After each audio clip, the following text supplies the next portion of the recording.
Hello everyone, my name's Killjoy and today I'm going to be going over 5e. Today we're going to be covering advantage and disadvantage and what you can do to trigger them. So advantage and disadvantage are explained in the basic rules that come free on D&D Beyond. We are looking at the legacy version right now. Advantage and disadvantage. Sometimes a special ability or spell tells you that you have advantage or disadvantage on an ability check, saving throw, or an attack roll. When that happens, roll a second d20 when you make that roll. You then use the higher of the two rolls if you have advantage and the lower if you have disadvantage.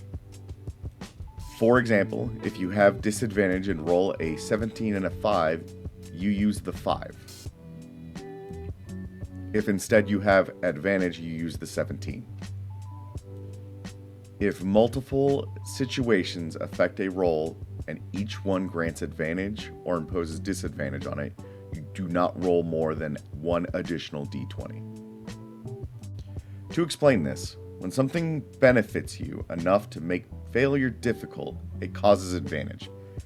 Examples are using a winch and pulley to lift something, or using a pole to help you balance. Disadvantage is for situations where success is hard to imagine, climbing up an ice-covered hill, or trying to do most things drunk. If as a player you are looking to maximize your advantages, here are some methods. We will cover disadvantage in another video. First and most important is the help action. The help action works in two ways: assist an ability check and assist an attack roll.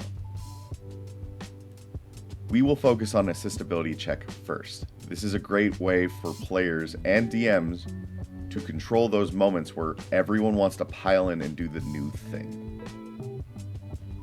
It's understandable when players suddenly get a moment to leap into action, but this can help prevent everyone rolling the same check or fighting over who does what.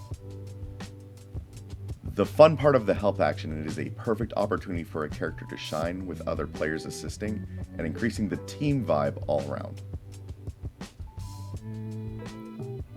This lets players with things like expertise and tools show off their particular set of skills. The big thing to recognize is that the DM makes the final judgment if an action can be helped with.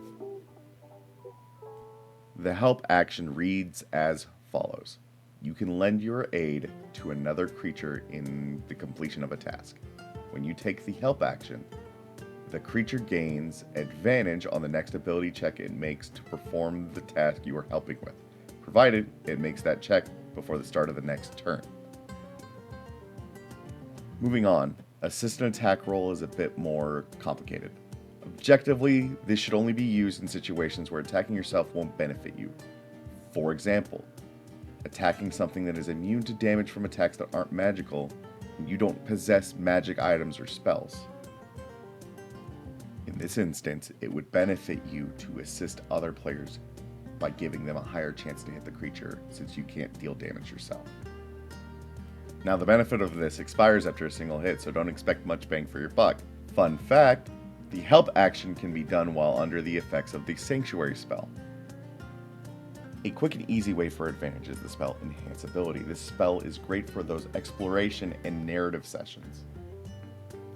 It's a second level spell that lasts for an hour and requires concentration, but you can scale up adding one additional target per level above second. Pair this with Borrowed Knowledge, another second level spell that gives you proficiency with a skill you aren't proficient with, and you are cooking with gas in situations you may find yourself missing a skill. If you want even more synergy, at 5th level spells, Skill of Empowerment becomes available. It is a spell that lets you gain expertise in a skill you're proficient with. Be sure that you pay attention to concentration and avoid wasting spell slots. This is a really good way for casters to support characters who are good at skill checks, but because they can't all be cast at once, it requires a bit of teamwork. Another interesting fact, the Cat's Grace version of Enhance Ability gives you advantage on initiative checks. Now for combat, it's important to note that if you can end combat early instead of fishing for advantage using things like the help action or true strike, damage will always be better than advantage in these cases. A fight that ends early means less spells, resources, and hit points used. So one of the easiest ways for characters to get advantage in combat is the shove.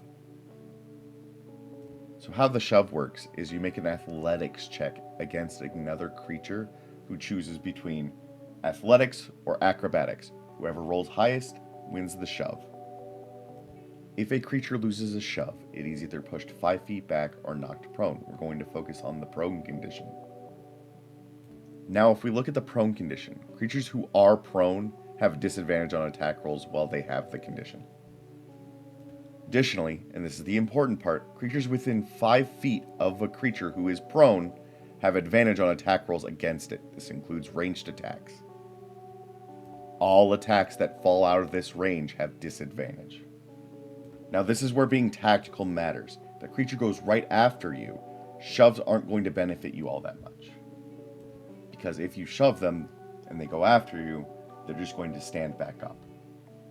However, if you shove them after they have gone, they are prone until their next turn. So if they go right before you, that is an entire turn where they have the prone condition.